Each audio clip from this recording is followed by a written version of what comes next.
2월 달부터 세 그룹으로 나누어서 같이 성경 공부하고 쉐어하는 시간을 가질 때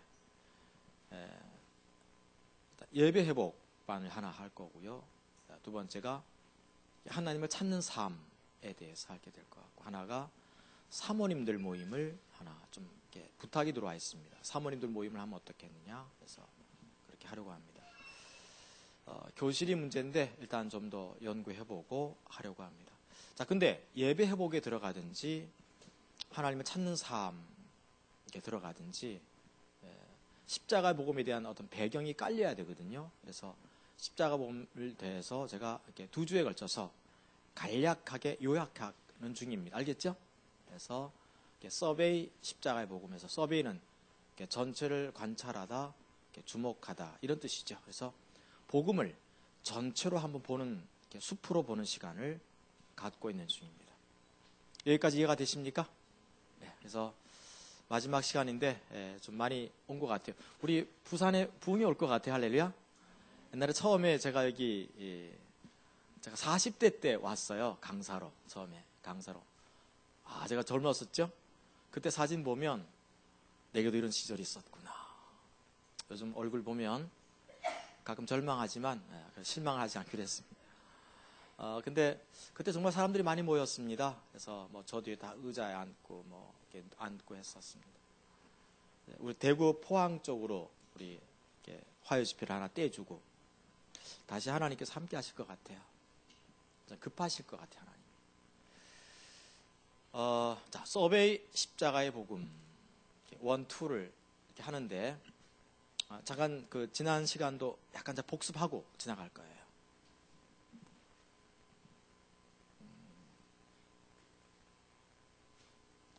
사도 바울이 고린도전서 1장에서 매우 중요한 얘기를 하고 있습니다.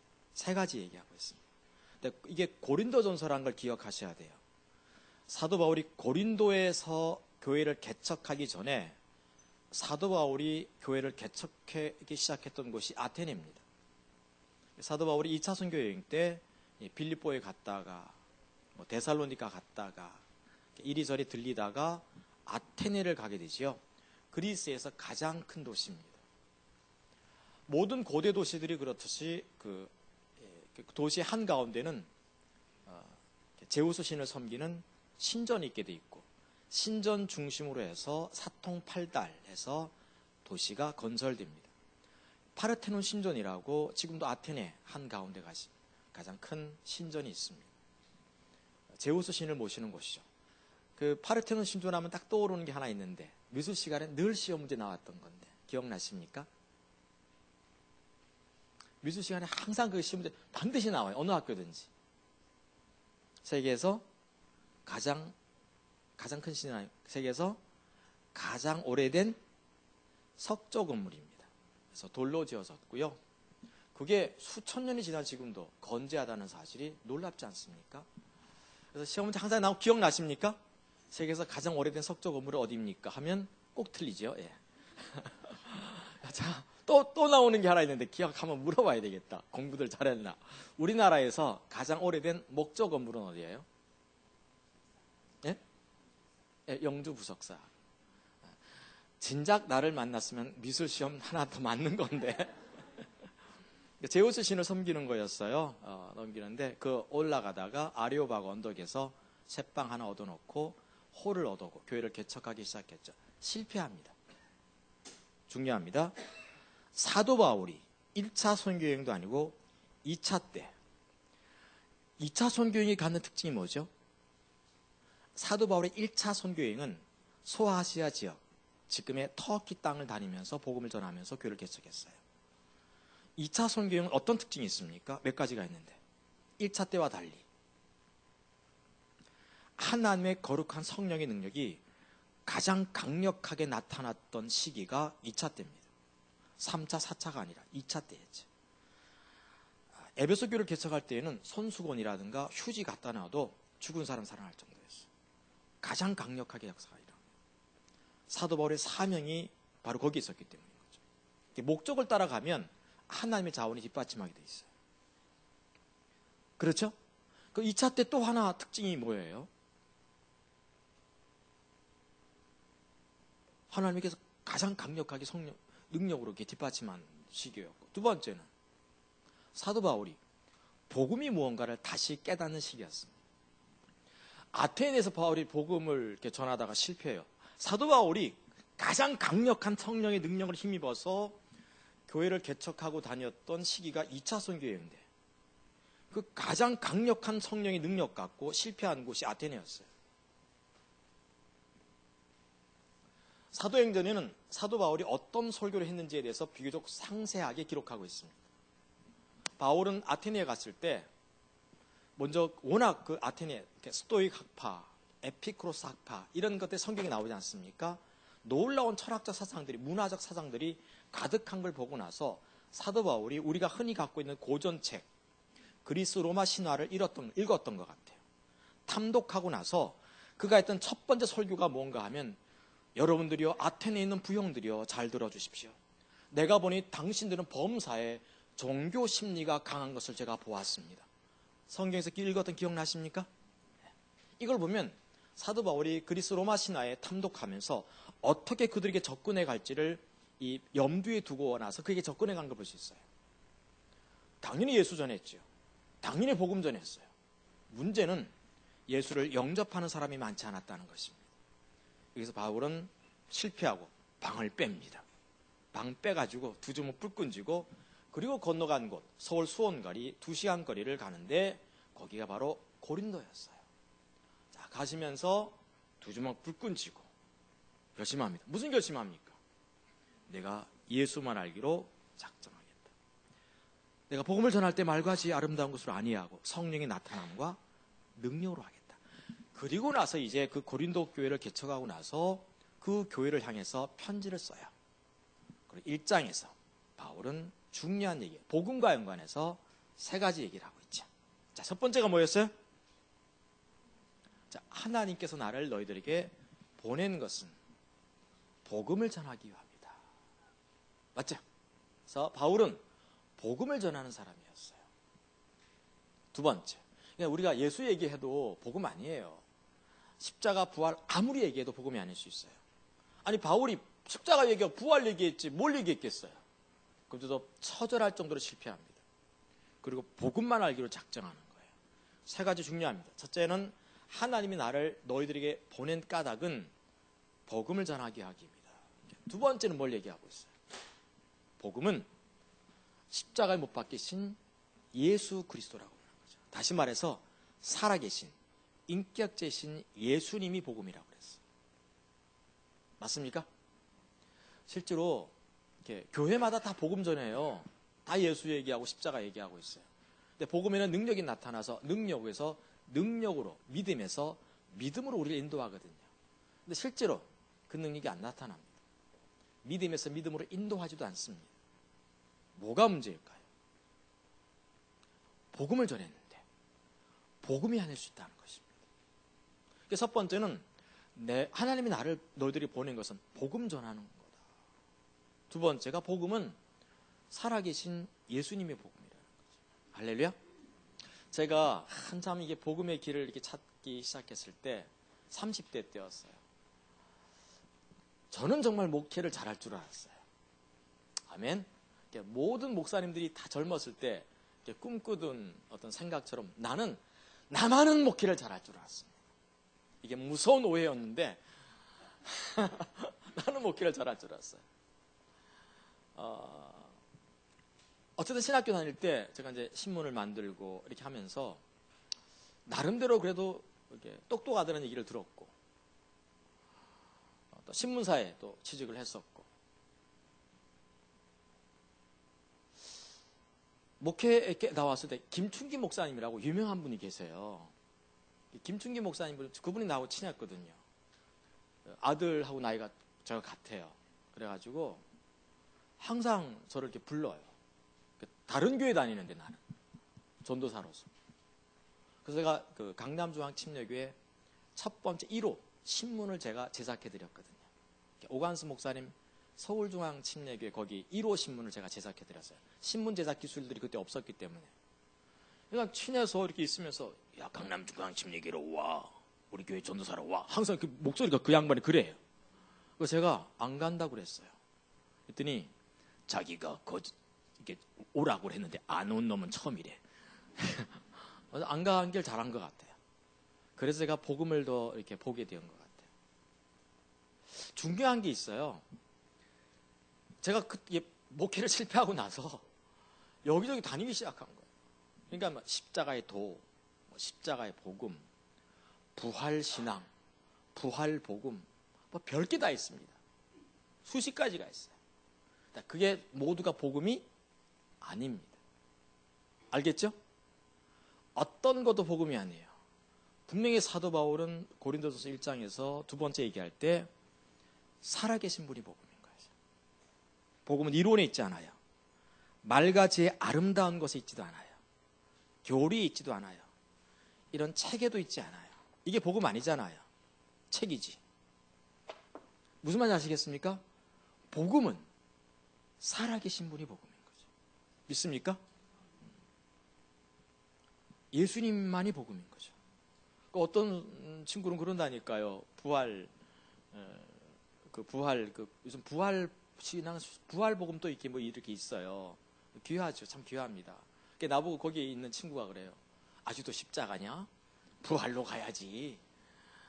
십자가만 하니까 맨날 죽어야만 하고 이제 살아나야 될 거 아니야. 그러기도 해요. 근데 기억할 것은 십자가의 복음도 복음이 아니고 부활 복음도 복음이 아니에요. 누구만이 복음이다? 예수님만이 복음이라는 거죠. 이거 정말 중요한 부분이에요. 주님 외에는 어떤 것도 복음이 없어요. 세 번째 중요한 얘기를 하고 있습니다. 그게 고린도전서 1장 30절인데 찾지 마십시오. 다 아는 구절이니까. 너희들은 하나님께로부터 나와서 그리스도 예수 안에 있고 예수는 하나님께로부터 나와서, 난 것과 나와서가 다르잖아요. 나와서 지혜와 의로움과 거룩함과 구원함이 되셨으니. 중요한 얘기를 던지고 있습니다.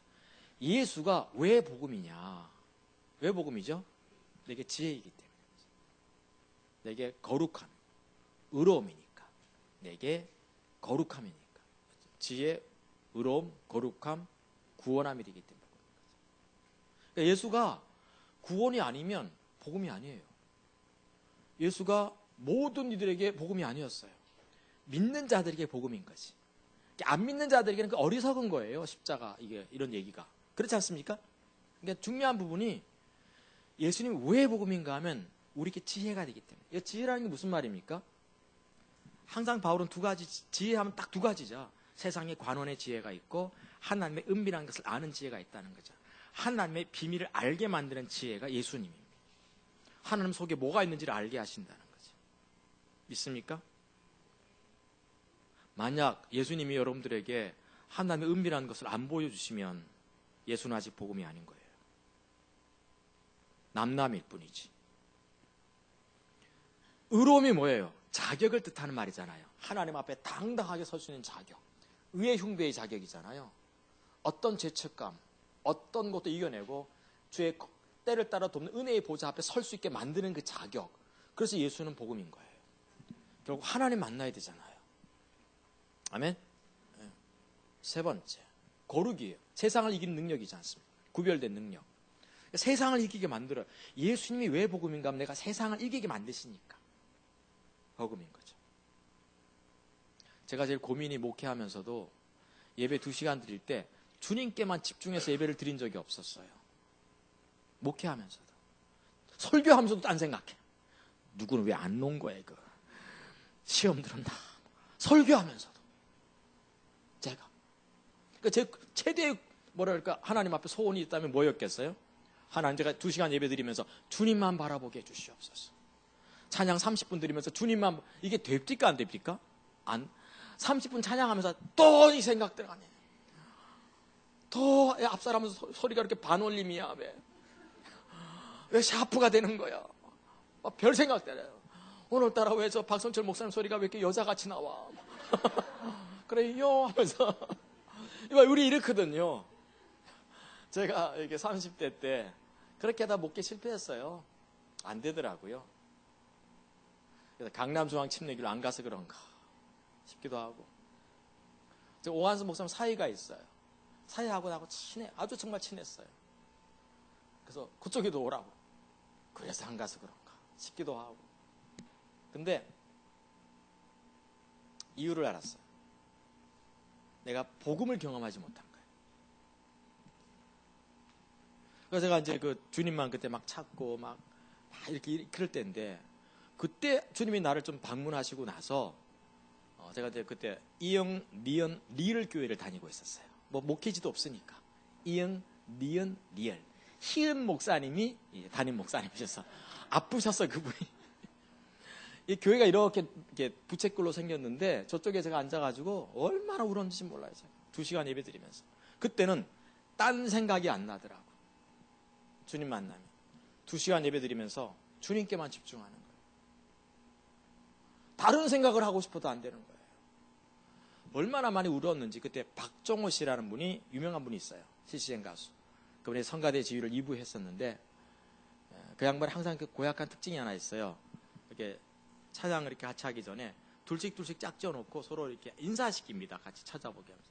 근데 이미 나는 예배 드리면서 이미 망가졌거든요, 얼굴이. 옆 사람하고 악수를 해본 적이 없었어. 이미 울고 불고 뭐 콧물 눈물 뭐. 언젠가 이렇게 있을 때 제가 그 생각했어요. 내가 언젠가 저 강단에 설 수만 있다면 내가 간증을 좀 해봐야 되겠다. 그 은혜로운 자리. 그리고 제가 13년 전에 제가 그 교회 강단에 섰어요. 제가 다 얘기하면서 무슨 얘기 하겠어요? 내가 얼마 전에, 몇 년 전에 그때 제가 저 자리에서 그렇게 울었었다고. 제가 이제 간증을 얘기했죠. 예수님이 복음이거든요. 왜 복음이냐? 지혜가 되고 자격이 되시거든요. 세상을 이기는 거룩의 능력이 되어주세요. 딴 생각하지 않게. 4번째가 구원함이 되어주세요. 내 저주스러운 상황에서 살려내시고, 죄와 사망에서 살려내시고, 억압과 사슬에서 살려내시고, 가난과 저주에서 살려내시는, 질병에서 나를 살려내시는, 이게 구원이라고 하거든요. 전인 구원. 소조라고 그러지 않습니까? 헬라어로. 그걸 경험하게 되는 것이 복음인 거죠. 아멘? 자, 문제가 있어요. 그러면 십자가의 복음, 십자가의 도, 부활 복음, 별게 다 있어요. 책방 가보십시오. 얼마나 많은 책이 와 있나. 예수가 어떻게 복음일 수 있는가에 대한 책이 수없이 깔려 있어요. 별 세미나가 다 있었어요. 제가 세미나 좀 많이 다녔겠습니까? 안 다녔겠습니까? 보니까 우리나라 세미나는 웬만한 건 다 다녔습니다. 웬만한 목사님 설교를 제가 다 들었겠어요? 안 들었겠어요? 보니까 다 들었다면 거짓말이고, 웬만큼 들었어요. 어떤 사람은 막 8시간 동안 설교를 해요. 거기도 있어야 되고, 다락방 같은 이단이라고 해도 가보고, 여기 왜 사람이 모이냐 가보기도 하고. 부산에 있었어요. 그게 눈 찌르는데, 장풍 날리는데, 철사당 때리는데, 다 걸고 넘어지는데, 휙 날리는데 막 다 다녔죠. 왜 안 되냐겠어요. 기억하십시오. 제가 보기에는, 제 좁은 소경에 보기에는 이 책이 가장 예수가 어떻게 복음일 수 있는가에 대한 기가 막힌 정리는 이 책이 제일 낫다는 거죠. 아멘? 여주보 목사님이니까 이렇게 띄우려고 하는 얘기가 아니에요. 무슨 말 아시겠습니까? 쭉 다녀서 더 좋은 데가 있으면 가세요. 거기 괜찮습니다. 전혀 상관하지 않습니다. 정말 예수가 더 복음인 걸 제대로 설명해낼 수 있는 곳이면 거기 가시라니까. 뭐가 됐든지 간에. 근데 제일 나아요. 1권과 2권으로 되어 있어요. 자, 그러면 예수님이 어떻게 우리가 복음일 수 있는가 할 때 2가지가 필요해요. 자, 예수님이 내게 실제로 복음이 되기 위해서는 몇 가지가 필요하다? 2가지가. 무조건 기도하라, 무조건 해라, 이래서 되는 게 아니에요. 그걸 누가 몰라요, 그거를. 첫째는 하나님과의 친밀한 교제가 열려야 돼요. 이거 안 열리면 예수는 절대 복음 아닙니다. 지금 기도 8시간씩 하고 성경을 하루 3시간씩 읽어대고 있고 별걸 다 해도 친밀함 안 열리면 끝납니다. 성경은, 영생은 하나님을 아는 것, 그의 보내신 자 예수 그리스도를 아는 것이거든요. 친밀한 교제가 반드시 열려야 돼요. 이거 안 열리면 내가 별 얘기를 다 해도 복음 모르고 있는 거예요. 이해가 되죠? 근데 이것만 갖고 안 돼요. 친밀한 사랑의 교제가 주님과의 사이에 이루어진 다음에 그분 속에 있는 능력이 내게 실제로 복음의 능력이 나타나게끔 하기 위해서 내가 이해하고 있어야 될 삶이 5가지가 있어요. 자, 그래서 2가지가 필요해요. 하나가 주님과의 친밀한 교제예요. 2번째는 복음의 능력이 실제로 어떻게 나타나게 하는가, 그것을 이해하고 있어야 돼요. 그래서 친밀한 교제, 복음의 능력의 실제, 이 2가지를 반드시 이해해야 됩니다. 우리가 지난주에 어떻게 좀 친밀한 교제를 갖지?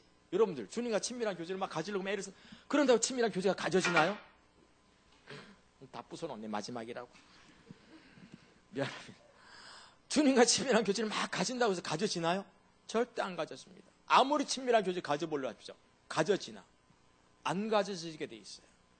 하나님은 만왕의 왕이시기 때문에 그분의 원칙대로 움직일 때 친밀한 교제가 열립니다. 바리새인들은 창세기, 출애굽기, 레위기, 민수기, 신명기 전부 외웠어요.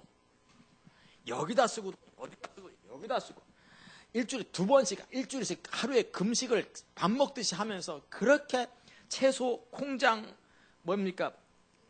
이렇게 뭐라 그럴까? 케이크 이렇게 들어오면 그걸 10분의 1 나누어 가지고 11조 헌금 같은 걸 칼같이 드리면서 나름대로 하나님 말씀을 지켜보려고 애를 썼는데 친밀한 교제가 전혀 열리지 않습니다. 주께서 주의 능력을, 어떤 때는 은사가 임해가지고 그 은사를 갖고 선지자 노릇하고 귀신도 쫓아내기 시작하고 예언도 하고 선지자 노릇, 능력을 막 행했거든요. 근데 예수께서 하시는 말씀이 뭡니까? 불법을 행하는 자들아, 내가 너를 도무지 알지 못하니. 그러니까 친밀한 교제가 안 열린 거야. 내가 귀신을 쫓아내는 능력을 갖고 별걸 다 해도, 예언이 뛰어나도 내가 그 예언이 얼마나 강력한지 그 예언이 천사의 말을 하나 예언이 될 수 있어요. 내가 방언이 뛰어나가지고 사람들 못 알아듣고 천사만 알아듣는 방언을 할 수도 있어요. 내가 예언이 뛰어나가지고 사람들 속이는 모든 비밀을 내가 다 한다 할지라도 친밀함 없으면 우리는 꽹가리거든요. 이해가 되죠? 그러니까 기억할 것은 친밀한 교제가 어떻게 열리냐는 거예요. 이걸 배워야 돼요. 그걸 지난 시간에 요약한 거예요. 한번 살짝 요약하고 이권 들어가야 돼. 아멘? 아멘? 이런 이해를 갖고 있어야지 예배를 어떻게 드려야 될 건가, 그 다음에 하나님을 찾는 것을 어떻게 해야 되는가에 대한 길이 열리게 돼 있어요. 제일 먼저 하나님과 친밀함이 열리려면 어디에 어떤 단어에 신경 써야 된다고 그랬죠? 여기 좀 자국이 남아있네요. 신앙에 본질은 이 단어를 의식하기 시작해야 돼요. 본질, 에센스, 기본, 토대, 기초, 근간, 뿌리, 이걸 얘기할 때 본질이라고 그러잖아요. 항상 우리는 하나님과 친밀한 교제가 열리려면 본질이라는 단어에 우리가 관심을 갖기 시작해야 돼요. 예수께서 이걸 말씀하셨잖아요. 본질과 대비되는 단어가 이게 의식이잖아요. 리추얼스. 하나님을 향한 종교행 일체를 뜻하는 말이거든요. 예수께서 하신 말씀이 너희가 의식은 잘하고 있구나. 근데 더 중요한 바 의와 믿음 버렸도다. 그래서 본질적인 게 있다는 거예요. 하나님은 제사와 번제보다도 하나님을 알고 하나님을 사랑하는 걸 더 원하다. 본질이 있다는 거예요. 예수께서 계속 강조한 것이 본질이 있다는 거예요. 본질로 돌아서라는 거지. 요즘 감사한 게 미디어마다, 기독교 미디어마다 이렇게 본질이라는 단어가 많이 나와요. 제 친구가요, CTS 무슨 국장이거든요. 국장인데 그날 하루에 CBS인가? 거기 저기 뭡니까? 국동방송 그 국장이에요. 그래서 이게 뭡니까? 그날 뉴스거리가 다 이렇게 요약된 게 있어요. 편집국에서. 그걸 매일 보내오고 그래요. 그래서 그날 세상이 어떻게 돌아갔구나 이렇게 알 수 있거든요. 요즘에 본질이라는 단어가 많이 회자되고 있습니다. 본질. 신앙의 본질이 뭐죠? 성경이 보니까 2가지. 하나님과의 친밀함. 하나가 동력자의 삶이죠.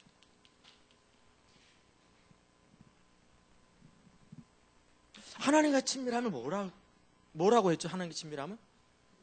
비비는 거? 하나님을 아는 것, 사랑하는 것이 친밀한 교제입니다.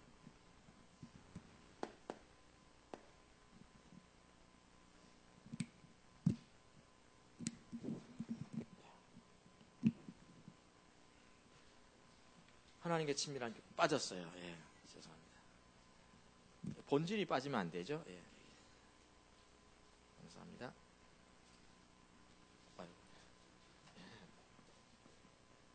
동력자의 삶은 뭐예요? 하나님이 주권을 세우시고 내가 동참하면 되는 거죠. 그래서 친밀한 교제와 동력자의 삶이 신앙의 본질입니다. 여기에 신경을 쓰기 시작해야 돼요. 나머지는 다 둘째 놓고. 근데 신앙의 본질을 살았던 분이 누구세요? 예수님이세요. 모델은 예수님. 이 땅에서 신앙의 본질을 살았던 분이 없었어요. 예수님께서 이 삶을 살았죠. 예수님이 사셨던 삶을 우리는 흔히 포도나무의 삶이라고 그러죠. 포도나무 교회의 삶이 아니라 포도나무의 삶이에요. 예수님께서 사셨던 신앙의 본질을 살면 두 가지인데 어떤 특징들이 있었습니까? 아버지와의 친밀한, 아버지는 아들을 사랑하사 아버지 행하시는 바를 아들에게 다 보이시오. 아들은 아버지가 무엇을 행하신 주시하에 본다고 그래요. 친밀한 교제고, 그 다음에 동력자의 삶을 사셨어요. 우리 어떻게 살아야 된다? 하나님 중심으로. 자, 이게 돼야만 친밀한 교제 열려요. 알겠죠? 이게 안 되면 절대로 친밀한 교제 안 열려요. 기도한다고 되는 게 아니에요. 하나님 중심의 삶이 돼야 되죠. 예수님은 사실 수 있었어요. 근데 우리는 못 살아. 우리는 이 삶이 돼야 돼. 하나님 자원으로 살고, 하나님 목적을 위해 살고, 하나님 방법. 오늘 아침에 기도회 때 이거 계속 하나님께서 말씀하시는 것 같아요. 너 이걸 못 살고 있다. 문제는 이거 괜찮은데 뭐가 있다는 겁니까? 죄가 문제예요. 우리 속에 있는 죄성. 바울이 성경에서 탐심이 죄인 걸 알아서 내가 탐심을 갖지 말아야지 되겠다고 했는데 죄가 규율을 타서 계명으로 말미암아 나를 속이고 나를 죄하래? 문제는 죄예요. 이게 항상 이 삶을 못 살게 만들어요. 그래서 이 결과로 하나님 자원, 하나님의 이게 중심으로 살게 하는 게 아니라 누구 중심으로 살게 하는 거예요? 자기 중심으로 살게 만들어요. 자기 자원으로, 자기의 목적으로 해서 자기 방법대로 살아가게 만들죠. 지난주에 그 유인물도 다 갖고 있죠? 예, 그 좋은 유인물입니다. 여기서 예수를 믿다 보니까 신앙이 어떻게 되느냐? 거짓 신앙체계로 물들어가는 거예요. 이게 성경에 나오는 이스라엘 백성들의 모습인 거죠. 여기서 이걸 먼저 생각을 하게 되겠는데 여기서 어떻게 발버둥 치는 거예요. 우리 인간의 종교 심리와 맞물려서. 그러니까 자기 자원 사는 게 율법주의로 만들고 자기 목적으로 사는 게 기복신앙 만들고 자기 방법대로 사는 게 인본주의 만들어내는 거죠. 맞습니까? 오케이? 복습 하나 하겠습니다. 내가 참 상금을 못 드렸네. 안 갖고 왔다. 내년에 드려야 돼. 내가 깜빡이구나 안 갖고 왔네. 1,000원입니다. 인본주의 세 가지 특징이 뭐예요? 뭘 인본주의라 하죠? 내년도 3월달 큐티는 인본주의로 했거든요. 제가 이제 1년치 대개 큐티를 제가 쭉 가늠하고 있거든요. 연초에는 비전 쪽으로 가요. 비전만 넘어가면 또 안 되니까 어떻게 합니까? 뒤로 물러서야 되니까 거짓신앙을 좀 다루어요. 거짓신앙만 다루면 안 되니까 다시 중간쯤에 분별력 같은 거 다뤄야 되죠. 맞습니까? 그래야 안 돼요? 분별력만 다루면 안 되니까 다시 약간 좀 기복신앙 이런 거 다루다가 다시 하나님 나라 쪽으로 가야 돼요. 그리고 맨 마지막은 12월달은 자세로 끝나는 거죠. 되게 앞으로 갔다 뒤로 갔다 좀 이렇게 해줘야 돼. 하나님 앞에서 밀당이라고 하나님과의 아니 그 율법주의 세 가지 특징이 뭐예요? 세 가지. 자기의 육체를 신뢰하는 거. 그 다음에 특징이 있잖아. 기복신앙은 황금률, 거짓, 대체물인 거죠. 인본주의 세 가지 뭐죠? 유인물 갖고 있구나. 그러면 끝났다. 이런 게 있어요. 이걸 이제 우리가 지난주에 우리가 다룬 거예요. 지금 이제 복습하는 거죠. 그럼 하나님께서 인간이 이렇게까지 될 동안 뭐 했냐는 거. 하나님은 지금 선지자 보냈지, 사도 보냈지, 선견자 보냈고, 랍비 보내고, 선생님 보내고, 다 예수님 직접 오셨어요. 근데 안 돼. 예수님 직접 와도 안 돼. 안 변해, 사람들이. 왜 그런 거예요? 다른 쪽 가려는 거죠. 영적 분별로 어두워진 거예요. 이걸 뜨게 하는 게 뭐라고 그랬습니까? 영적 분별력 눈 뜨게 하는 게 뭐라고 그랬죠, 이게? 이게 가장 중요한 부분이에요. 뭐죠? 마음 자세예요. 하나님 중심 보시거든요. 그래서 저는 제일 중요한 걸 중심의 자세라고 보는 거예요. 대개 보면 중심만 오르면 하나님 인도하십니다. 솔직히 포도나무 교회 이렇게 보시면 십자가 부목사님들 이렇게 뽑을 때 보면 십자가 보면 아는 사람이 오던가요? 아니 십자가 보면 이렇게 엔드볼수도 안 했는데 또 와요. 왜 오죠? 여기 목사님 자세만 보십니다. 자세를 가장 중요시 여깁니다. 복음은 나중에 배워도 되거든요. 근데 자세가 틀리면 복음 배우기 쉽지 않습니다. 복음을 알아도 문제가 돼. 이해가 되죠? 항상 자세가 중요해요. 그래서 우리 김동영태 목사 이렇게 뽑을 때에도 자세. 우리 이인수 목사님 나한테 막 쓴소리 엄청 하십니다. 와, 우리 이인수 목사님 막 오늘 당장 그만두라고. 막 이렇게 말을 하고 싶을 정도로 나한테 쓴소리예요. 목사님 그래도 되는 거예요? 말투도 좀 그래, 나는. 부목사님인데, 교육 목사님인데. 그래도 중심이 옳은 걸 내가 알거든요. 중심이 너무 중요해요. 알겠죠? 이 중심에서 하나님 아는 것을 보았고 하나님 사랑을 봤어요. 여기까지 공부한 거죠. 이게 십자가 보면 6단원까지 배운 겁니다.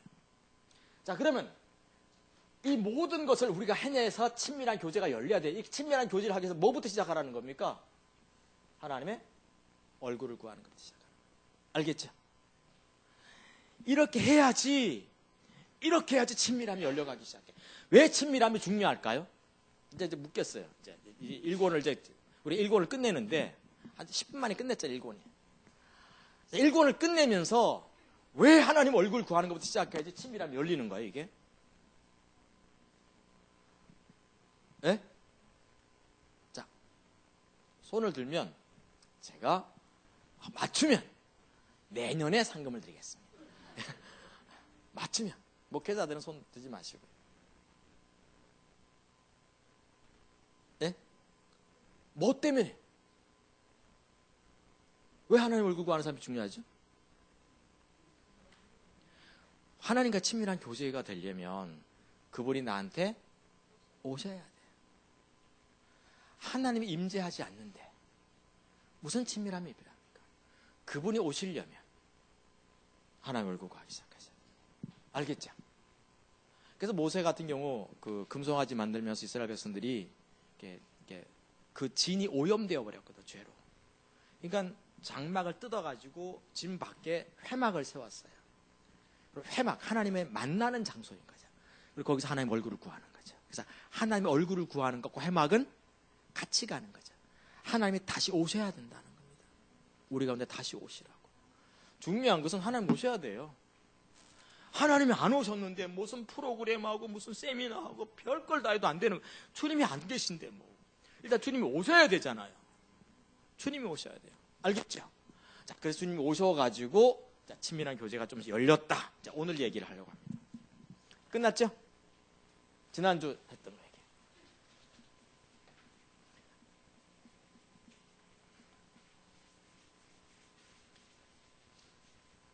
이제 하나님이 오셨으면 주님이 이렇게 오시면 주님께서 우리 가운데 뭐 행하시는 게 있어요. 이렇게 행하시는 바가 있고 역사도 하시고 생명도 나타나게 하시고 막 그럴 거예요. 그렇죠?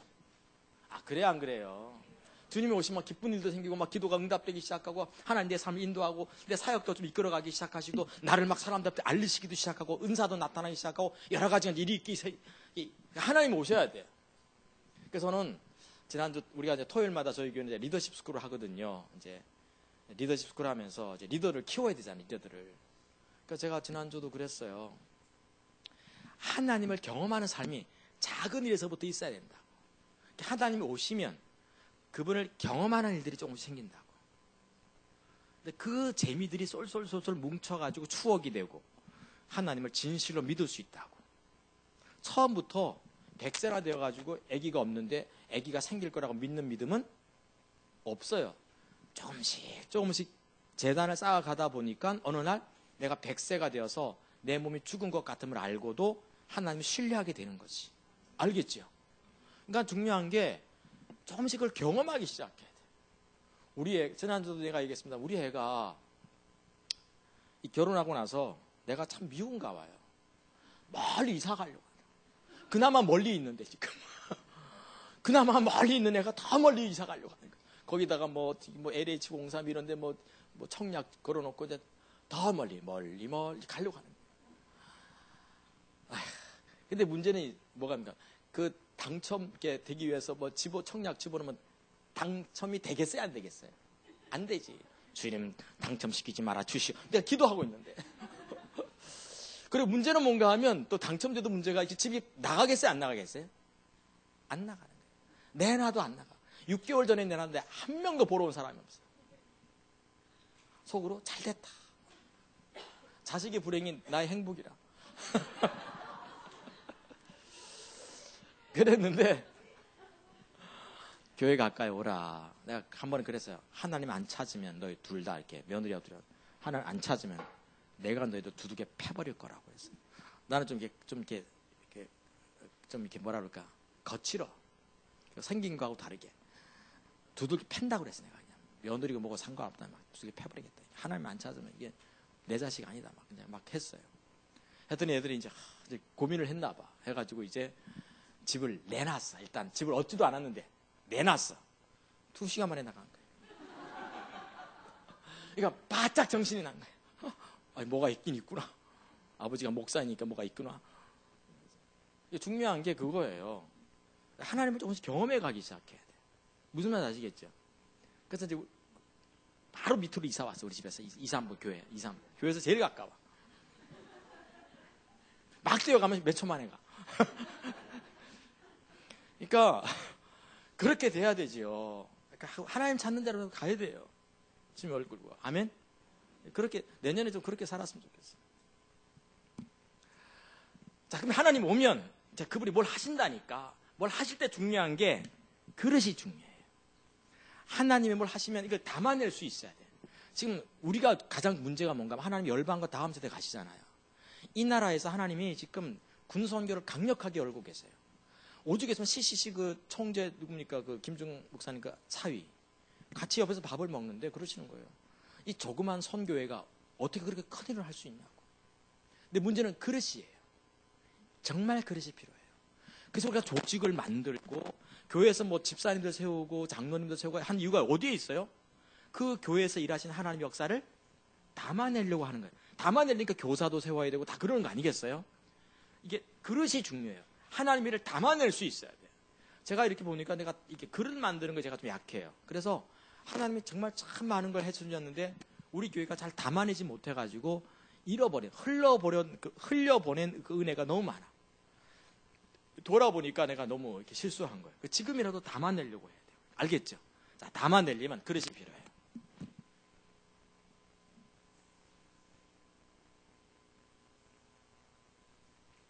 그릇이 필요하죠. 자, 그릇이 모두 5면으로 이루어졌어요. 바닥이 하나 있고, 그 다음에 4면이 있어요. 뚜껑은 없어요. 뚜껑 닫으면 큰일 납니다. 거기에 뭐가 부어지는 걸까요? 하나님과 친밀한 교제가 부어지는 거죠. 계속. 알겠죠? 하나님께 주님이 계속 임재가 부어지는 거죠. 임재가 부어지고 친밀한 교제가 계속 부어져요. 하나님 오시는 거예요. 근데 뚜껑은 닫으면 안 돼. 오시지 말래 이렇게 하면 안 돼. 알겠죠? 그러니까 주님이 오시고 그림에 그거 안 그려놨죠. 하나님 오시는 거를. 네, 그림을 좀 그려야 되는데 하나님 오셔야 돼요. 이렇게 친밀한 교제, 임재, 그 다음에 하나님 오시는 사건, 그분과의 만남. 이게 그분이 오실 거예요. 여기다 옆에다 그려놓으세요. 이렇게 오신다, 오신다, 오셔야 돼. 그분 이제 그릇을 담아서 하나님의 그 담아놓으면 그게 능력으로 나타나게 돼 있거든요. 알겠죠? 근데 제일 중요한 게 1번 밑바닥이에요. 이게 말씀에 의한 삶이죠. 각 삶마다 이렇게 제가 이렇게 요약을 좀 해놨는데 3가지 중요한 것들이 있어요. 말씀에 의한 삶이 뭐지? 뭐가 말씀에 의한 삶이죠? 성경에 의한 삶. 그건가요? 그거는 바리새인들이 훨씬 더 잘 살았어요. 성경을 외우는 삶. 그건 바리새인들이 훨씬 더 잘 살았다니까. 성경을 지키는 삶. 그건 서기관들이 훨씬 더 잘 살았어요. 뭐가 말씀이면 말씀이 기초가 되는 삶이 뭐죠 이게? 3가지예요. 3가지가 될 때 이걸 말씀에 의한 삶이라고 해요. 말씀에 의한 삶은 실제 뭔가 하면 하나님의 말씀, 다시 말해서 성경 말씀이 내 삶과 신학과 사역을 위해서 유일한 기준이 되는 삶. 기준 동그라미. 제가 요즘 동그라미까지 서해줘야 되는데 그 누굽니까? 유명한 국어 선생님이 있는데, 입시? 유명한 국어 선생님이신데. 아니, 무슨 국어인데, 무슨 국어라고 하는데. 한샘 국어. 그분이 그러더라고요. 동그라미 밑줄 짝. 그분도 예수 믿는 거예요. 하나님이 요즘 어쨌든 우리나라를 작정하시고 하나님께서 하세요. 제가 토요일 날 저녁 때 되게 좀 일찍 자는 편이거든요. 그래도 한 10시 좀 자야지 그 다음날 아침부터 일어나서 제가 이제 주일날 아침에 주로 설교 준비를 하기 때문에 저는 일찍 일어나서 토요일까지는 막 계속 일 바쁘니까 설교 준비를 할 시간이 없어요. 그래서 주일날 아침에 일어나서 이제 좀 정리하면 되거든요. 근데 토요일날 박항서 또 하네.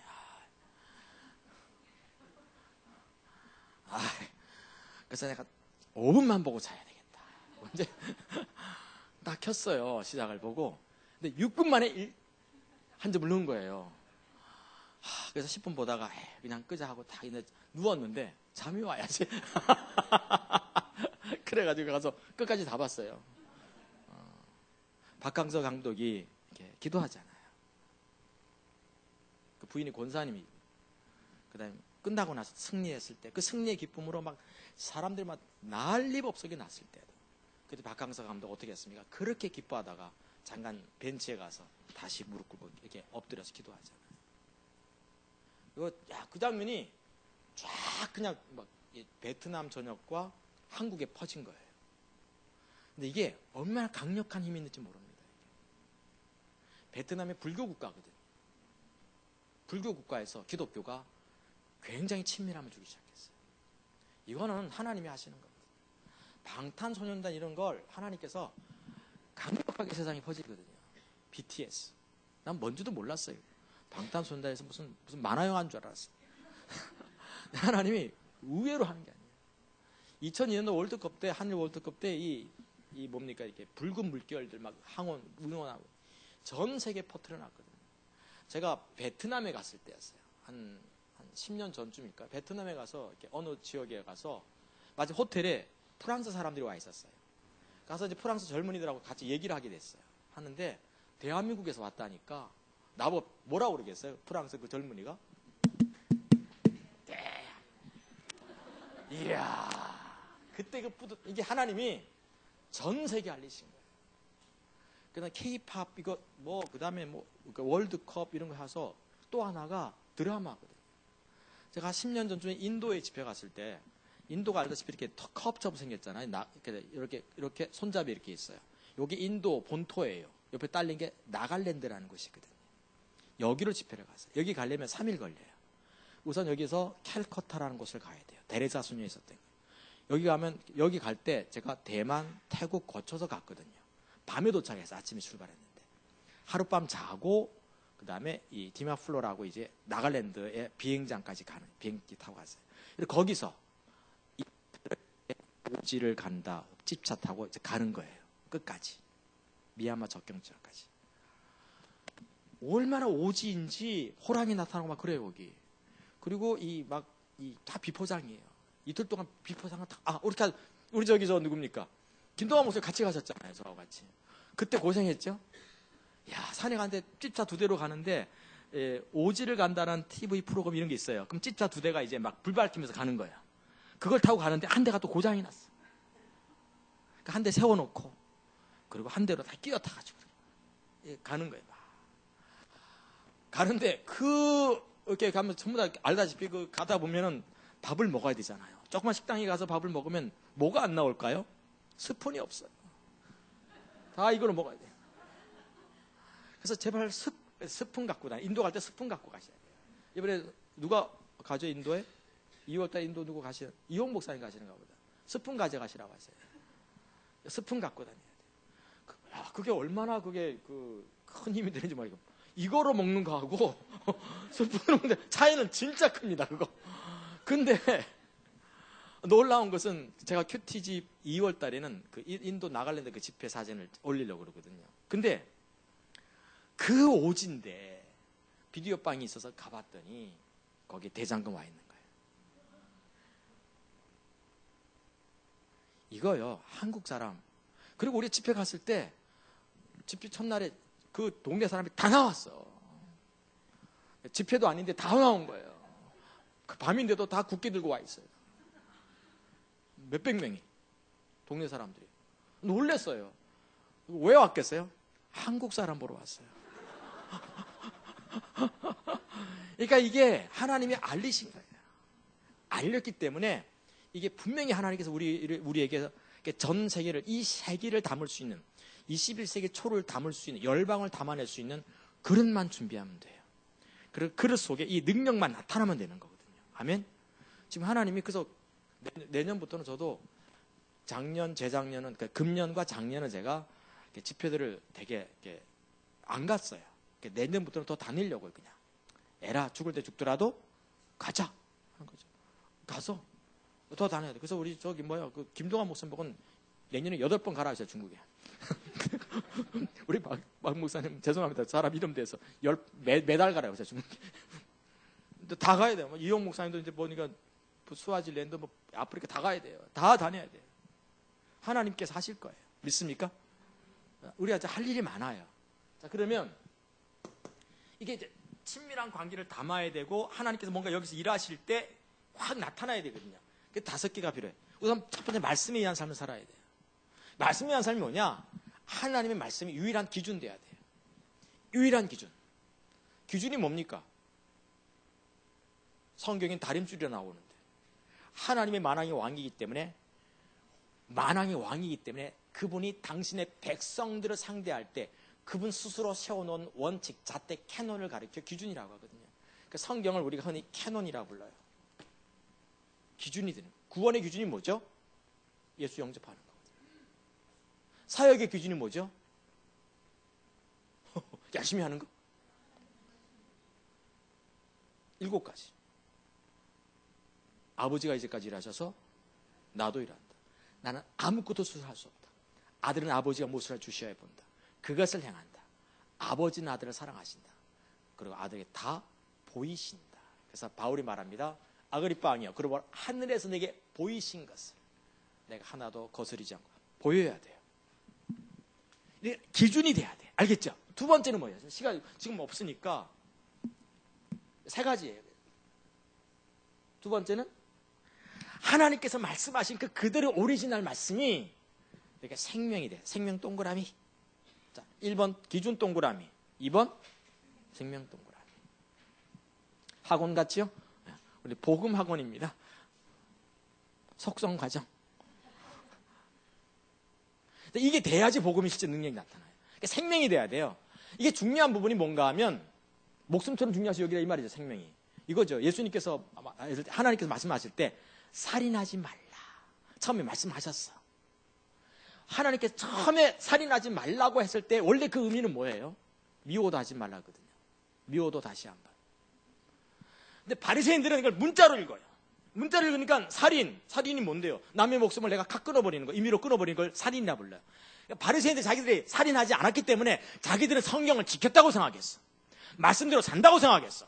예수께서 하신 말씀이 뭡니까? 옛사람에게 들은 바 살인하지 말라는 말 너희가 들었으나 나는 너에게 하나님께서 원래 이 말씀 하실 때 하셨던 그 의도대로 얘기하노니 미워도 하지 말라는 거죠. 맞습니까? 미워도 하지 말라는 거죠. 그럼 우리 좀 살인 좀 요즘 합니까? 안 합니까? 섭섭해하는 마음도 이 살인인데 좀 살인 좀 하고 살아야 안 살아요? 우리요 엄청 오늘도 한 몇 명 죽였나요? 몇 명 죽인 다음에 앉아야 돼. 그리고 하나님 사랑합니다. 찬양해. 이게 생명이 돼야 돼요. 맞습니까? 원수 마귀가 예수님을 유혹하고 시험할 때도 뛰어내리라고 하나님께서 성경에 보니까 천사들이 잡아준다고 하지 않냐고. 원래 그 의미가 아니잖아요. 90편이 그 말씀이. 내가 인생을 살다가 하나님 의지하고 살다 보면 넘어질 때가 있는데 하나님을 나의 의지 삼고 살다 보면 넘어질 때 천사를 보내서라도 나를 붙잡아준다는 게 원래 말씀 의도인데 원수 마귀는 뛰어내려봐. 잡아주나 안 잡아주나. 시험하는 말로. 이게 반드시 기억할 것은 원수는 성경을 갖고 인용해도 원래의 말씀대로 그 인용하지 않는다는 거죠. 이게. 그러니까 하나님은 사랑이시다. 이게 참 어려운 게요. 이사야 시대, 예레미야 시대, 예수님 시대가 있으면 예레미야 때 가장 강력했던 설교가 뭐였어요? 하나님은 사랑이시라는 거예요. 하나님께서 지켜주실 거라고. 사랑이시니까. 우리 기도 응답하실 거라. 근데 예레미야는 그렇게 설교하고 있었던 그 거짓 제사장들에게 뭐라고 얘기한 겁니까? 그 설교 가짜라고. 하나님은 사랑이시라는 그 말도 가짜예요. 왜 가짜죠? 항상 거짓의 그 의미가, 거짓이 되려면 애를 이사야 때 하나님 우리 기도로 들어주신다. 그게 가짜였어요. 그 설교가. 하나님께서 우리 기도를 들어주신다. 왜 이게 가짜 설교죠? 이게? 지난 시간에 제가 계속 강력하게 얘기했는데, 그죠? 그 회중을 바라보시는 하나님의 관점을 배제한 채 성경에서 좋은 얘기를 하고 있으면 그건 가짜예요. 하나님은 사랑이시도 우리의 기도를 들어주실 것이다. 복받게 할 거다. 이것도 거짓이 될 수 있어요. 그 회중을 바라보시는 하나님의 관점이 배제되면 그렇습니다. 알겠죠? 또 하나가 뭡니까? 말씀. 써놨어요. 뭐라고 써놨습니까? 신학을 위한 네 가지 출적 올바른 순서 위에 서야 돼요. 신학을 위한, 신학이 필요합니다. 신앙이 있고 신학이 있어요. 둘 다 필요해요. 교리도 필요하고 신앙도 필요해요. 그러니까 친밀한 교제도 필요하지만 뭐도 필요합니까? 그러니까 신앙의 본질도 필요하지만 뭐가 신학이 필요해요.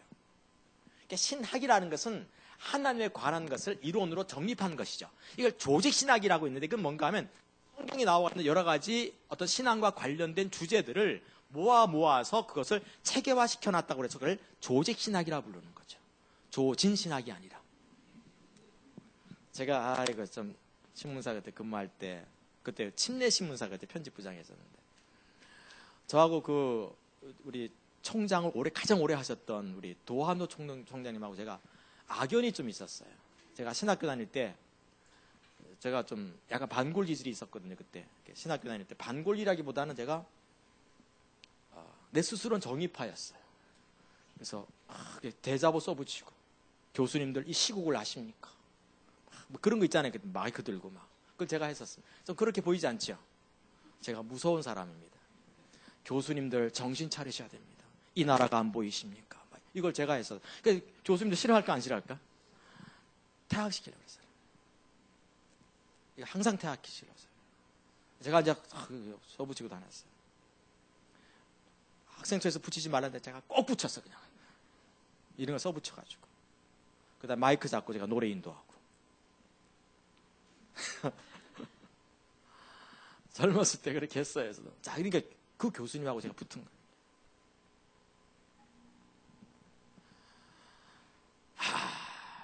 저는 이제 신문사로 갔고. 그분이 한 10년 마치고 돌아올 때였어요. 그 조직신학 교수였거든요. 목사님도 그거 배우셨어요? 네, 조직신학 교수인데. 그분 제가 안식년 마치고 도한호 교수 이렇게 귀국하다. 그걸 이제 쓰는 거예요, 제가. 짤막하게 이게 가십거리로 썼는데, 도한호 교수 가로 열고, 조직신학 가로 열고, 침례신학 교수 1년 동안 안식년 마치고 귀국하다 할 때, 오자가 났어요. 이게 운명의 장난이에요. 도한호 교수 가로 열고, 조직신학인데, 기억이 니온으로 바뀌었어요. 조진신학.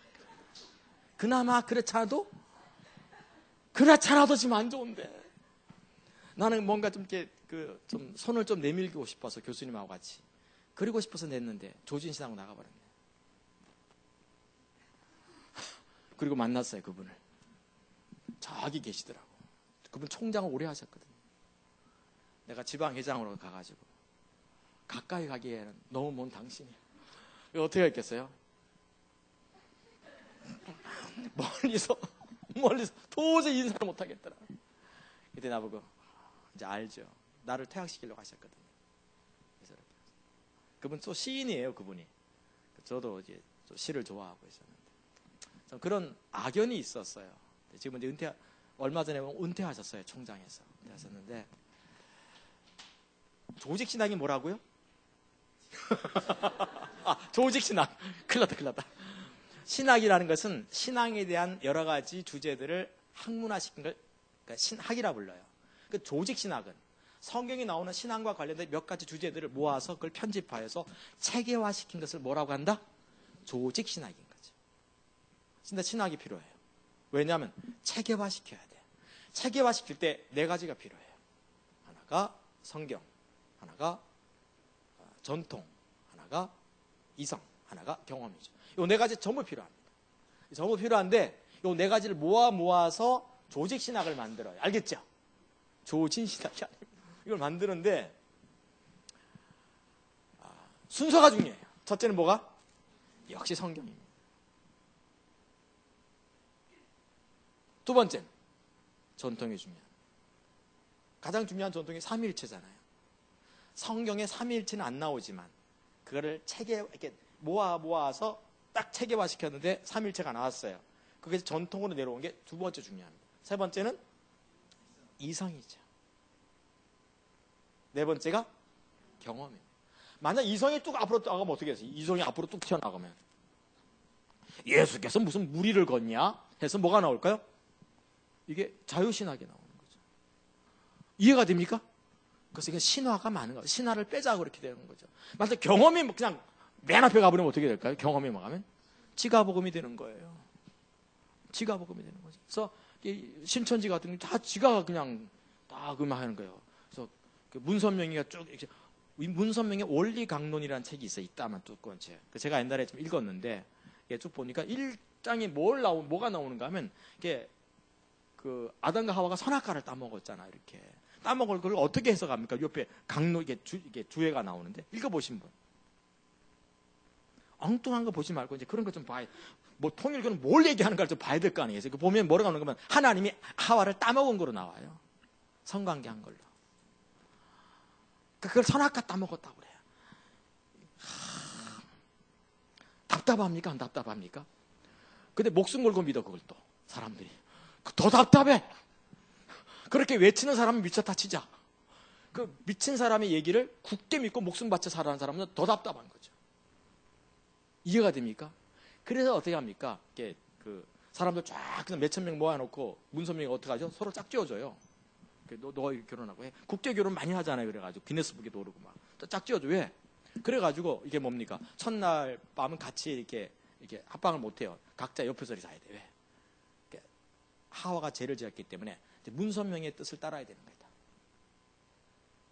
그래서 내년에 다 이혼하고 나서 다시 그 다음에 더 많이 모여가지고 또 쪽 짝지어줘. 그렇게 해서 결혼이 되겠어요? 또 이혼해 그 다음에. 그럼 또 어떻게 합니까? 그 다음에 다시 잠수운동장에 또 잔뜩 모아놓고 또 다시 짝지어줘. 그게 기네스북에 올라 있어요.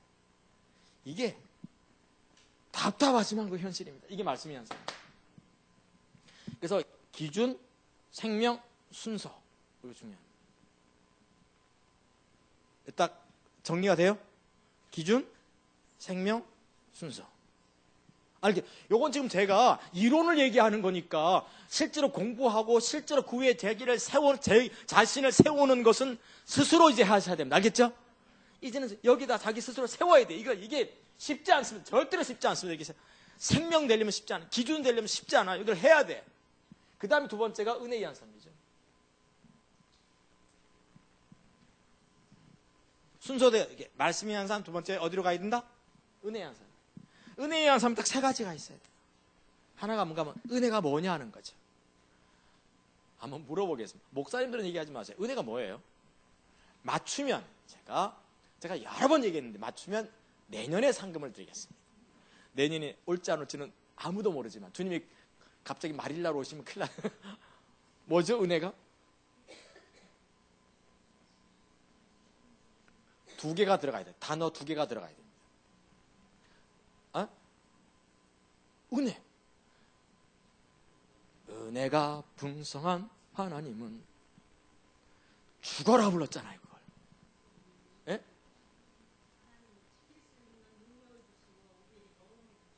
예. 좀 아쉽죠. 지금 그 단어 하나가 더 들어가야 돼요.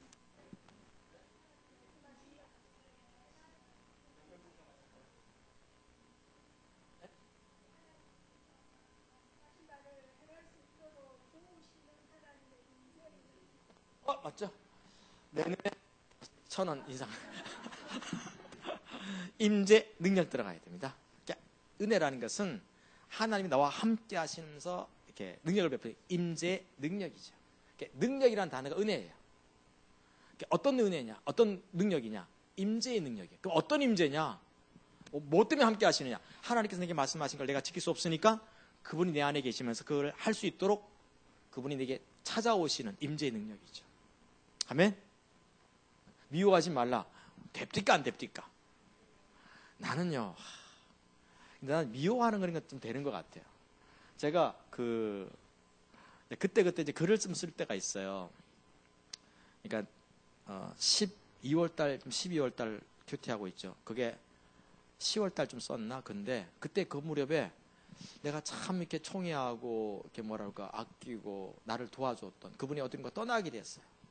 힘들까 안 힘들까? 근데 좀 이렇게 아프게 떠나게 됐어요.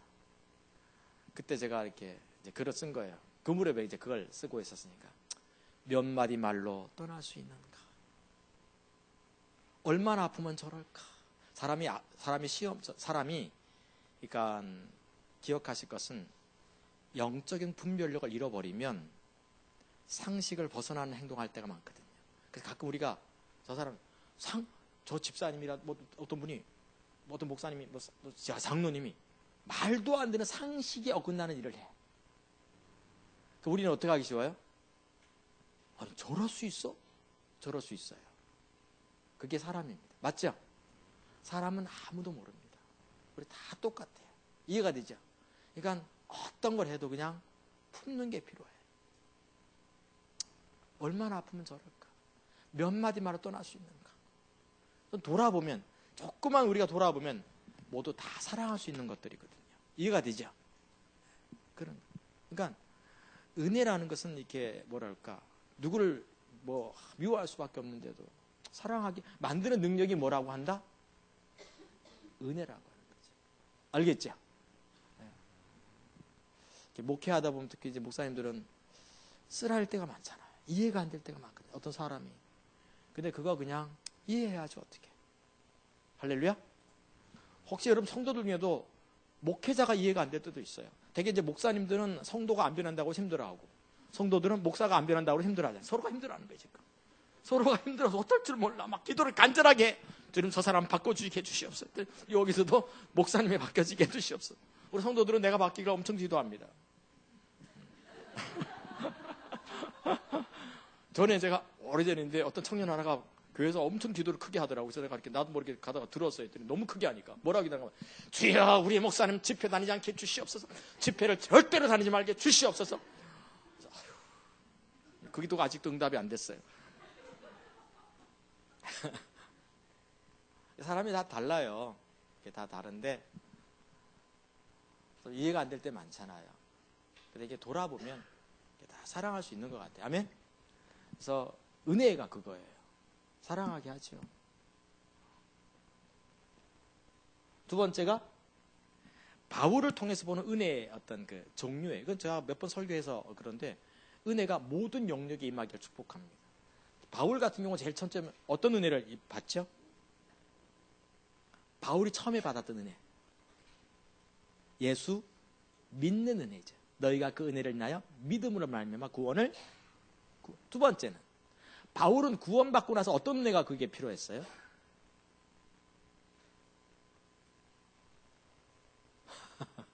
십자가 본 공부했잖아. 의롭게 되는 거. 사도 바울이 구원받고 나서 제일 고민했던 게 의롭게 되는 거였어요. 늘 바울은 의롭게 되는 거에 문제가 항상 있어요. 그래서 자기가 이게 사람이 의로움의 문제가 해결돼야 돼요. 이 죄책감의 문제 해결해야 됩니다. 의로움의 문제. 바울이 로마서 7장에서 의롭게 대해서 얼마나 구원받고 나서 몸부림친 줄 아십니까? 탐심 없애기 위해서 탐심을 갖지 않으려고 애를 썼는데도 탐심이 기회를 타서 계명을 만나러 속이고 나를 제하래? 어라 나는 여기까지는 다 알아. 공관인가. 내가 걸레 같은 인간이 이 뜻이잖아요. 원래 그 헬라어로 보면 내가 걸레 같은 인간이라고. 너덜너덜한 인간이라고. 안 된다는 거예요. 그러고 나서 뭐라고 합니까? 내가 하나님께 감사하리로다. 기뻐하리로다. 생명의 성령의 법이 죄와 사망의 법에서 나를 구원했다고 하면서 무슨 얘기하고 있죠? 모든 사람이 죄를 범하였으며 하나님 영광에 이르지 못하더니 그리스도 예수 하는 구속 죄 사함으로 말미암아 값없이 의롭다 하심을 얻은 자 구속과 죄 사함 그 다음에 의롭게 되는 거 이거 딱 본 거죠. 그리고 쓴 게 로마서잖아요. 그 얘기를 3장, 4장, 5장, 6장, 7장, 8장에 쓰는 거예요. 복음의 핵심에서 쓰고 있는 거죠. 할렐루야? 이게 정말 대단한 부분이에요. 그 다음 바울은 무슨 은혜 받아요? 의롭게 된 다음에 사람이 의롭게 되는 죄사함의 문제가 해결되고 나면 어디서 항상 뭐 걸립니까? 또 은혜가 필요한 영역이 또 생기는데 뭐죠? 구원받고 나서 의롭게 되고 나서 하나님 자녀 되고 나서 되게 무슨 은혜가 필요해요? 무슨 능력이 필요해요? 하나님께 나와 함께해서 뭘 좀 해야 되는데 비전이죠. 내 사명. 바울은 그 다음에 사명이 뭔가를 알고 싶었던 거예요. 그래서 은혜가 필요해요. 자, 이런 것들이 있어요. 여기서 시간 많이 보내야 됩니까? 이런 것들을 그래서 바울이 결국 죽으면서 고린도전서 15장에서 하는 말이 뭐죠? 나 된 것은 하나님의 은혜가 필요해요. 은혜가 와야지 나를 향한 그분의 모든 계획들이 성취될 수 있어요. 은혜 입어야 돼요. 저희 집 가훈은 뭐냐? 은혜를 입는 사람이 되라. 아직 이게 안 이루어져가지고 그런데 은혜를 입는 사람이 돼야 돼요. 은혜 없으면 은혜를 입는 사람들은요 이상하게 뒤로 넘어져도 머리가 깨지기는커녕 돈 주워요. 아멘? 근데 은혜가 없는 사람은 앞으로 꼬꾸라졌는데도 이 뭡니까? 이게 허리까지 다 부러져. 어떤 사람은 은혜를 입어. 그래서 바울 같은 경우는 뭐라 합니까? 죄를 지었으면 징계와 심판이 임해야 되는데 죄를 지었더니 뭐가 넘쳤더라? 은혜가 넘쳐요. 그때 오죽했으면 그런 간증을 들었던 사람들이 바울 보고 하는 말이 뭡니까? 그럼 은혜를 더 받기 위해서 뭐 해야 된다? 죄 지어야 되냐? 못 알아듣는 거죠. 여러분 은혜를 입어야 돼요. 아브라함이 은혜 입은 사람이잖아요. 그래서 살기 위해서 자기 아마누라를 어떻게 합니까? 이 여동생이라도 속여가지고 다른 남자 줬어요. 그럼 이게 하나님이 징계해야 돼요? 심판해야 돼요? 축복해줘야 돼요? 징계 심판해야 되지. 근데 어떻게 하면 그 다음날 돈까지 갖고 와. 우리가 은혜 입어야 돼요. 은혜 입으려면 말씀이 한 사람이 돼요. 이 순서라든가 말씀이 한 사람이 되어가야지 은혜를 잊기 시작해. 정말 은혜의 맨 마지막이 뭡니까? 은혜가 우리가 함께 할 때 내가 중요하게 지켜야 될 요소가 몇 가지 있어요. 한 3가지 정도 있어요. 첫째가 감사죠. 두 번째가 하나님의 목적에 자꾸 동참해야 돼. 그래야지 하나님의 자원이 뒷받침되는 거니까. 세 번째, 계속 주님의 교제 가운데 신앙의 본질이 계속 소물. 요 3가지는 명심하고 명심해야 됩니다. 은혜가 우리에게 부어질 때 첫 번째, 감사하셔야 돼요. 주의 목적에 동참해야 돼요. 친밀한 교제 가운데 계속 머물러요. 요건 배우고 또 배워야 돼요. 세 번째 되고 나서 그 다음에 뭘 해야 되는가? 성령의 한 삶 살아야 되죠. 세 번째, 성령의 한 삶.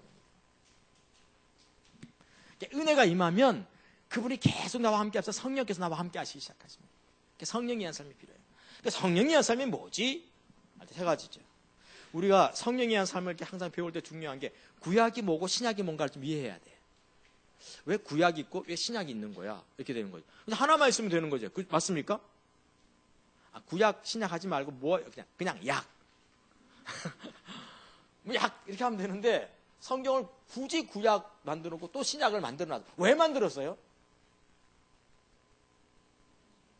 뭔가 한쪽에 실패했으니까 하나 새로 세우려고 하는 거죠. 오늘 내가 12시에 만나자고 했는데 약속을 이 사람이 12시에 안 나타나고 12시에 만나야 브라보콘인데 이게 계속 2시, 3시도 안 나타나. 그럼 어떻게 해야 됩니까? 그럼 오늘 약속? 앞섰던 걸 하자 하고 그 다음날 2시에 만나자 이렇게 하는 거죠. 맞습니까? 그러면 구약이 있고 신약이 있다는 말은 무슨 말입니까? 구약이 실패한 거죠. 그래서 신약을 만든 거예요. 그럼 구약은 뭐고 신약이 뭐예요? 구약의 삶이 뭐고 신약의 삶이 뭐죠? 구약이 왜 실패한 거예요? 이걸 잠깐 봐야 됩니다.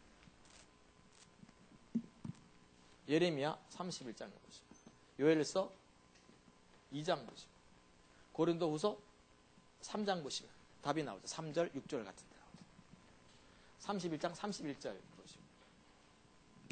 저를 보세요. 이거 좀 잠깐 설명하고 넘어가. 많은 분들이 구약은 또 뭐고 신약은 뭐 이거 잘 모를 때가 많더라고. 그래서 가끔 선생님한테 질문을 한 거예요.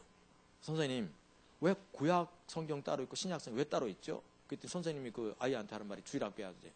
야 임마, 내가 아니? 하나님 마음이지? 구약이 있고 신약이 있어요. 자, 예수님께서 오셨을 때는 영년, 지난 해를 구약, 그 이후를 신약이라 불러요. 맞습니까? 오케이? 자, 그러면 알다시피 주전 722년에 1차 망하고 주전 586년에 망하면서 완전히 이스라엘 망해요. 맞죠?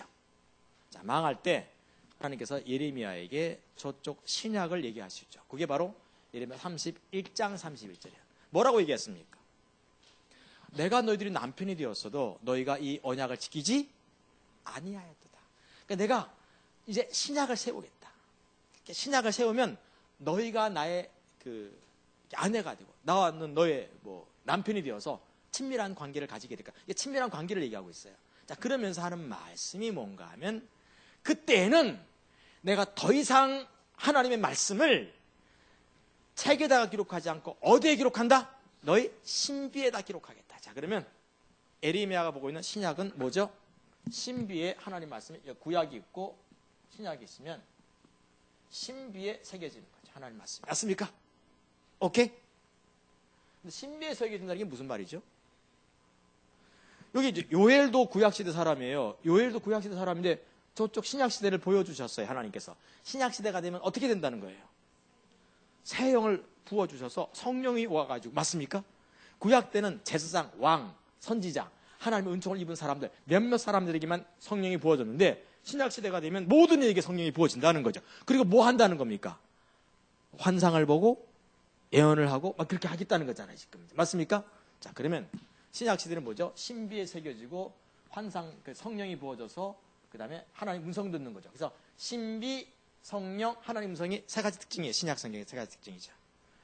자, 근데 우리에게 참 귀한 사람이 한 분 있어요. 누구예요?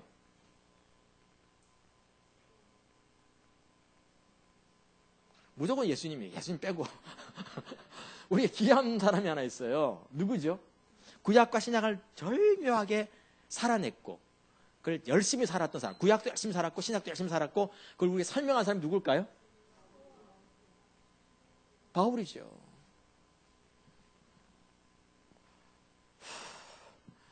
바울이죠. 바울이 고린도후서 3장까지 여기 고린도후서 3장에 말씀까지 했잖아. 내가 고린도후서 3장 3절 한번 읽어보시죠. 뭐라고 썼나? 누가 한번 읽어보시죠.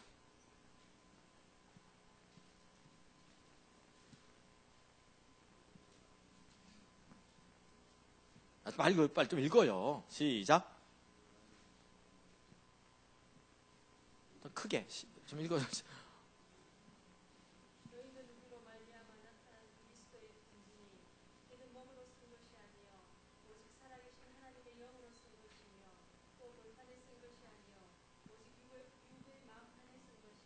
여기 보면 바울이 신비를 얘기하고 있어요. 그러면 고린도후서 3장은 구약과 신약을 대비시키는 거죠. 자, 육의 신비에 썼다 하면서 뭐에 쓴 것이 아니다? 돌판, 돌비, 십계명 돌판, 그 다음에 먹으로 쓴 게 아니라는 거죠. 다시 말해서 인쇄되어 쓰지 않았다는 거죠.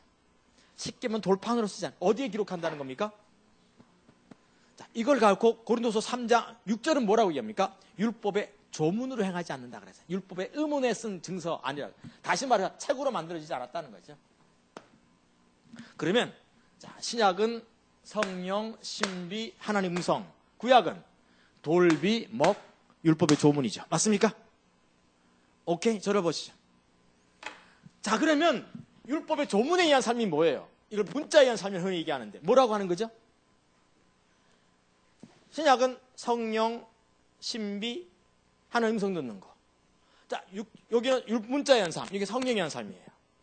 요약하면 그러니까 문자에 의한 삶은 뭐예요? 율법의 조문에 의한 삶, 의문의 증서에 의한 삶, 먹으로 쓴 삶, 돌비에 의한 삶이라고 하거든. 이게 뭐라고? 이게 뭐 어떤 거예요?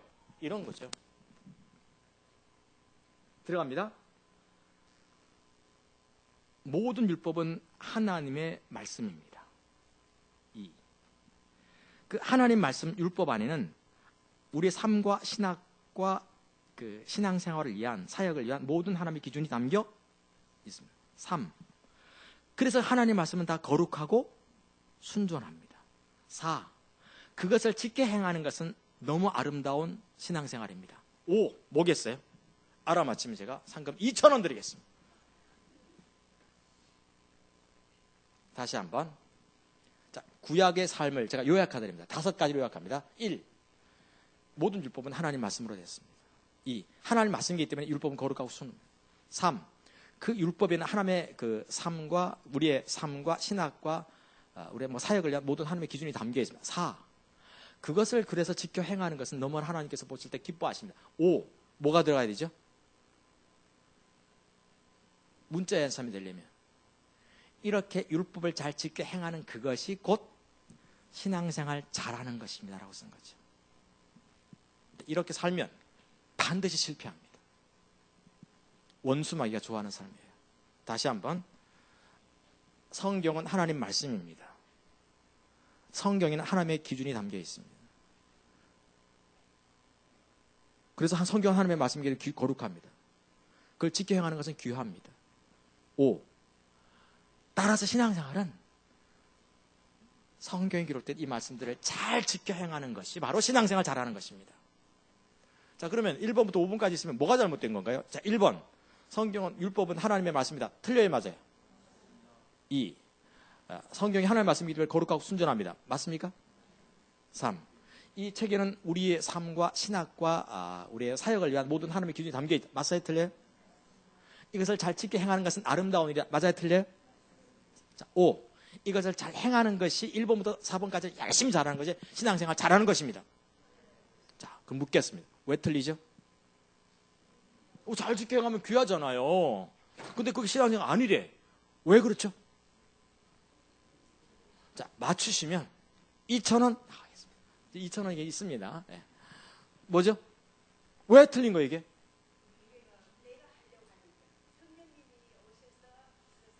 상당히 저 근접하고 있는데, 네, 근접하고 있는데 답은 아니에요. 그렇죠? 맞습니다. 그렇죠? 하나님 말씀을 잘 지켜가는 거 너무 귀한 거지요. 문제는 뭔가 하면 우리 속에 하나님 말씀을 잘 지켜 행할 수 있는 능력이 없다. 모든 사람이 죄를, 바울이 그걸 로마서 7장 8절 쓴 거예요. 내가 탐심이 죄라는 걸 알고 나서 이걸 지켜보려고 애를 썼는데 지켜지더라 안 지켜지더라. 안 지켜지고 오라 나는 안 된다는 거예요. 이게 안 되기 때문에 구약의 삶은 실패한 거예요. 그 신약은 성령이 임하셔서 신비에 서서 하나님을 섬깁니다. 그러면 신약의 삶은 뭐 하는 거예요? 고린도후서 3장 18절에 보시면 이렇게 나오죠. 우리를, 하나님께서 우리에게 말씀하신 바를 하나님께서 우리가 잘 지켜 행하게끔 하기 위해서 하나님께서 보증으로 우리에게 뭘 주셨다? 성령 주신 거죠. 성령이 한 삶이죠. 성령님과 함께 동행하는 삶이 신약의 삶입니다. 신약에서 성령 빼면 아무것도 아닌 거예요. 알겠죠? 그러니까 이거를 먼저 우리가 터득해야 돼. 이게 뭡니까? 성령이 한 삶을 살면. 그래서 신약과 구약을 이해하기 시작해야 돼요. 두 번째 보시면 말씀과 성령이 좋아하죠. 근데 성령이 한 삶을 산다고 해서 성령만 기울지면 큰일 나요. 말씀 쪽으로 가야 돼요. 가장 좋은 샘플이 누구예요? 여호수아예요. 하나님께서 여호수아에게 신명기 제일 마지막 장에 보면 모세가 죽기 전에 여호수아에게 뭐 합니까? 안수하는 거예요. 성령이 모세에게 임했던 성령이 누구한테 임하게 한다? 여호수아에게 그대로 임하게 만들어요. 근데 그 다음 장에 보시면 여호수아 1장에 이 율법책을 입에서 떠나지 말게 하며 주야로 묵상하여 그 가운데 기록하지. 그리하면 네가 내가 함께 할 거다. 말씀과 성령의 조화를 이루어야 돼. 문제는 뭔가 하면 말씀 쪽으로 가는 사람들은 성령을 소홀히 해요. 성령 쪽으로 가면 또 뭘가 소홀히 해? 이게 문제. 이게 조화를 기가 막히게 이루어야 돼. 복음은 복음대로 진짜 잘해야 되고 성령은 성령인사대로 이게 바울이거든요. 맞습니까? 예수님께서는 하나님 나라 선포하신 다음에 백성 가운데 연약한 걸 다 고치십니다. 조화를 기가 막히게 이루신 거죠. 우리가 이 삶을 배워야 돼요. 그래서 제가 이렇게 보면 공부 많이 하셔야 됩니다. 공부 많이 하시고 정말 말씀 앞에 공부하고 새벽 2시, 1시까지는 하셔야 돼요. 목사님들은 1시까지는 하셔야 돼요. 50 넘으면 괜찮지만 50 이하에 정말 많이 하셔야 돼요. 정말 많이 하셔야 됩니다. 할렐루야. 정리하고 또 정리하고 또 정리하고 정말 많이 해놔야 돼요. 정리만 해놓고 이렇게 준비만 해놓으면 하나님께서 우리 쓰실 일들이 너무 많아요. 쓰실 일들이 많으니까 정말. 그래서 왜 박성천 목사님하고 좀 준비 좀 요즘 하고 있나 열심히? 물어보면 내가 테스트 해야 되겠어. 우리 그 성경이가 필리핀 갔다 왔길래 내가 영어로 몇 마디 물어보랬더니 묻지 말래. 부지런히 공부. 우리 김동태 목사 우리 부목사인데 저는 영어를 못했어요. 영어를 못해서 영어도 못하는 게 무슨 목사냐 막 그냥 내가 뭐라고 그랬어요. 공부하라고 밤새면서 지금 다 하라고. 할 일이 천진데 이 땅에. 천진데 정말 공부 많이 하셔야 돼요. 할렐루야. 부지런히 지금부터 하셔야 돼요. 다. 그래서 저는 아까 참 그 찬양과 경배 이렇게 아침에 기도 인도하는데 그 감동이 내 감동인 것 같은데 하나님께 주신 것 같지는 않고 목사님들은 되게 피아노 바이엘은 좀 배우라고 하시는 것 같더라고요. 도미 살찐도미에서 도미 그래서 이게 도레미파솔라시도 있잖아요. 이게 기본적인 거 있잖아요. 피아노 평생 찬양 인도할 거잖아요. 평생 찬양 인도하면서 죽을 때까지 할 거 아니에요. 100세 때까지. 목사님들은 절대 안 나와요. 그거. 은퇴고 뭐가 없어. 최저임금 안 줘도 해. 그러니까 무조건 하는데 좀 이렇게 배울 필요는 있다고 보는 거죠. 그래서 2개월만 배우면 돼요. 바이엘이 되게 3개월만 배우면 되거든요. 바이엘. 3개월 배우면 되니까 2달만 배우면 돼요. 해서 한 달에 5만 원이면 배우니까 이렇게 5만 원 배우죠. 피아노. 10만 원이에요? 언제 올랐대? 와, 물건 참 물가가 엄청 올랐네. 그래서 좀 배우라고 저 권하고 싶어요. 배우고 하라고. 그래서 저는 이렇게 저 서울 지역 북부 지역 목회자들 그 설교와 강의 그때 6개월 할 때 제가 성악가 모셔가지고 발성 연습하는 거 했었어요. 제가 발성 연습하는 거. 평생 우리가 목소리 쓸 텐데 어떻게 발성해야 될지 기본적인 것은 배워야 되지 않겠냐는 거지. 아멘? 그래서 좀 이렇게 좀 부지런히 하시고 도미도미 살찐도미 하면 재밌어요. 그래서 말씀이 이렇게 성령이 한 사람이죠. 성령이 한 사람 세 번째가 뭔가 하면 결국 성령과 동행하는 게 관건이거든요. 동행하는 게 관건이기 때문에 성령을 소멸하거나 근심하게 하는 것은 하지 말아야 됩니다. 죄를 짓는다든가 이런 거 하지 말아야죠. 당연히. 자, 그럼 네 번째 그리고 나서 가는 게 이제 뭡니까? 십자가 현상이에요. 이게 또 같이 가는 건데 되게 순서를 이렇게 하나님께 배우게 하시는 것 같아요. 말씀의 한 삶, 은혜의 한 삶, 성령의 한 삶, 십자가의 한 삶이죠.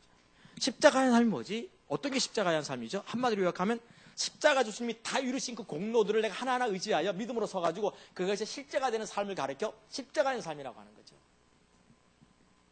내 살과 피를 먹고 마시는 삶이에요. 그게. 주님이 십자가에서 뭐 하셨습니까? 다 이루었다 하셨잖아요. 뭘 이루셨어요? 죄 용서, 하나님 자녀 삼으시고 공동 상속자 삼으신 것, 내 옛사람 다 죽여버리신 것 맞습니까? 이런 것들을 하셨어요.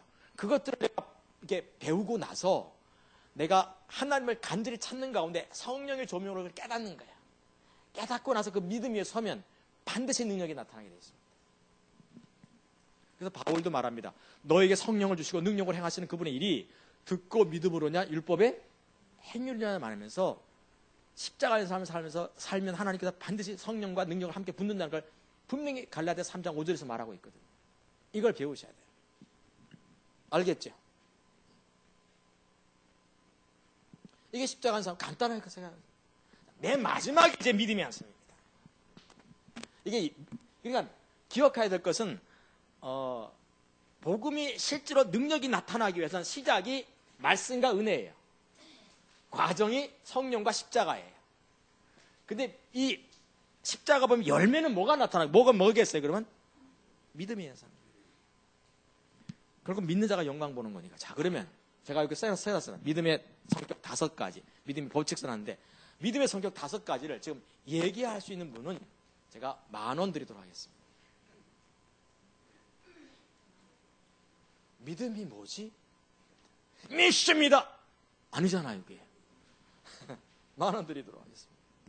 5가지가 있죠. 하나가 뭔가 하면 첫째는 누구 참 손들시 우리 권사님 똑똑하신 권사님 2,000원 받으셨는데 이거 10,000원짜리를 맞추셔야 돼요. 한 번에 그냥 다 하나 맞추고 2,000원이잖아요.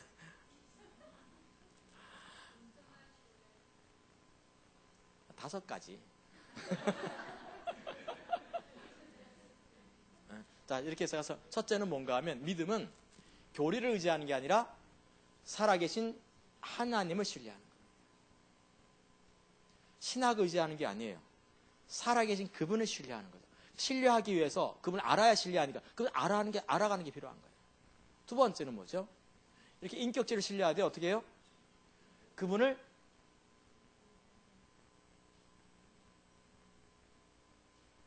나의 전 존재를 걸고 신뢰하는 거죠. 나의 전 존재를 걸고 신뢰하는 거죠. 맞습니까? 세 번째는 뭐죠? 그분만을 신뢰하는 거죠. 그분과 다른 것을 같이 신뢰하면 안 되고 그분만을 신뢰해야 돼요. 네 번째는 매번 새롭게 모든 걸 걸고 신뢰해야 돼요. 다섯 번째는 뭐죠? 하나님의 말씀하신 것은 반드시 하나님께서 이루실 것이라고 내 영혼 깊숙한 곳에서부터 확신하며 신뢰하는 거죠. 이 다섯 가지가 믿음의 성격 다섯 가지. 이건 외우셔야 됩니다. 이건 우리가 평생 믿음 생활을 할 텐데 믿음이 뭔지를 알아야지. 아멘인데 아겐이 나오네. 아멘?